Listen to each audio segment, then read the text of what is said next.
I just recorded a video kind of spontaneously, and I brought up a situation where a coworker told me about his wife that was going to take a girls' trip that weekend. She told him that on short notice. She didn't. She just said that's what's going to happen. And on that other video, I kept referring to the vacation spot being Cancun. I don't know why, but I did. But when I started looking for images, I remembered that I got that part wrong. They were not taking the trip to Cancun. They were actually taking it to Miami. And the reason that's relevant is because we lived in California. Cancun would be in Mexico. But the girls' trip was actually in Miami, which makes it even worse. And like I told him, if they want to go hang out at the beach, get a tan or whatever they want to do, we have beaches in California. I said, why go all the way across the country at much greater expense to go to Miami? There's nothing wrong with doing that. But just think about that for a moment. You're a married woman. You need to go to Miami.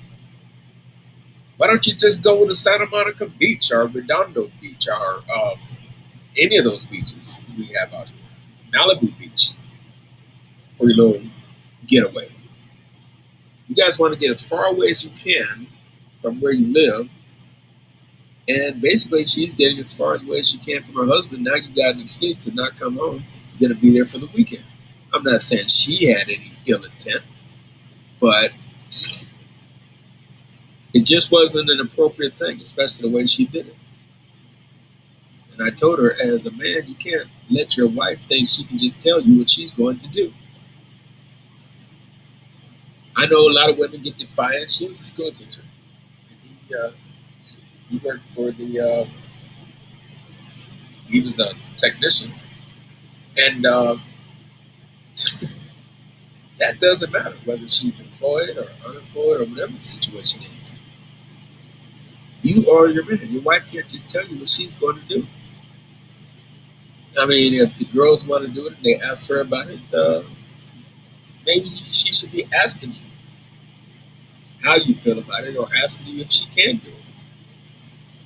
My wife does that. In fact, she started doing that before we were officially married. Asking me about little things that I'd be a fool to say no to.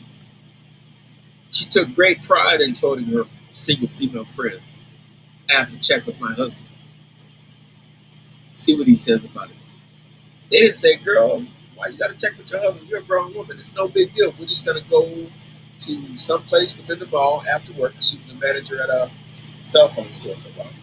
We're just going to go have pizza and juice. What's the big deal? What kind of man do you have? Why would you care? They didn't say that. Because first of all, I never told her or suggested that she needed to check with me. I was about to tell her that she didn't, but then I realized that why would I take that away from her? The privilege of being able to tell other women, I have to check with my husband. The power she felt. I have a husband. I have a husband. I put this man on the pedestal. I have to check with him. And why would I say no? Again, not only did I say I was cool with it, but I started to say, baby, you don't have to ask me things like that. But then I said no. I'd be taking a gift from her if I did that. She wouldn't like it. I never told her she needed to check with me or get my permission. But I can tell that she likes the feeling of having a husband that she can check with about little things like that, that when she was single, she had to check with nobody. So I just wanted to correct the mistake I made. It wasn't Cancun, it was Miami on the other video. And not that it matters that much, but I just got to know. It's actually Miami, which is well known for, in fact, I think I saw something here about that. It's well known for a bunch of women getting together and going. There's a movie about that, Girls Trip. I never saw the movie. Girls Trip, I don't know what that it's like. But it's well known for this. Look at this. And it's kind of like going to Vegas. They have a saying, what happens in Vegas stays in Vegas. Well, it's probably like that.